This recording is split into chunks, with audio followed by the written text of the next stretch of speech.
ಕೊಡ್ರೆ ನಿಮ್ಮೊಂದು ಕೇಳ್ತೀನಿ, ಹೇಳ್ತೀರಾ? ಅನುಷ್ಕಾ ರೋಲ್ಸ್ ತಿಂದ್ರೆ ಏನಾಗುತ್ತೆ? ಏನಾಗುತ್ತೆ? ಅನುಷ್ಕಾ ಶವರ್ಮ ಆಗುತ್ತೆ. ಅಷ್ಟೇ. ಏನಾಗುತ್ತೆ? ಅನುಷ್ಕಾ ಶವರ್ಮ ಆಗುತ್ತಾ?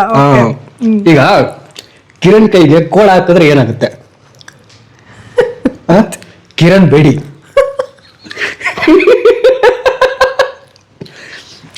ನಗು ಬರ್ತೈತಾ? ಇನ್ನೊಂದ್ ಕೇಳ ಹಂಗೆ ಇನ್ನೊಂದ್ ಕೇಳ. ದಾವಣಗೆರೆ ಬೆಣ್ಣೆ ದೋಸೆ ಖಾಲಿ ಆದ್ರೆ ಏನಾಗುತ್ತೆ? ದಾವಣಗೆರೆ ಖಾಲಿ ದೋಸೆ. ಅರ್ಥ ಆಗಿಲ್ವಾ? ಅರ್ಥ ಆಯ್ತು. ಇಂದ್ರ ಉಪ್ಪು ತಿಂದ್ರೆ ಏನಾಗುತ್ತೆ? ಉಪೇಂದ್ರ ಆಗತ್ತೆ. ಇದಕ್ಕಿಂತ ಕ್ರಿಂಜ್ ಜೋಕ್ಸ್ ನಾನು ಎಲ್ಲೂ ಕೇಳಿರ್ಲಿಲ್ಲ ಗೈಸ್. ನಗು ಬಂದ ಕಮೆಂಟ್ ಮಾಡಿ, ಫಾಲೋ ಮಾಡಿ, ಸಬ್ಸ್ಕ್ರೈಬ್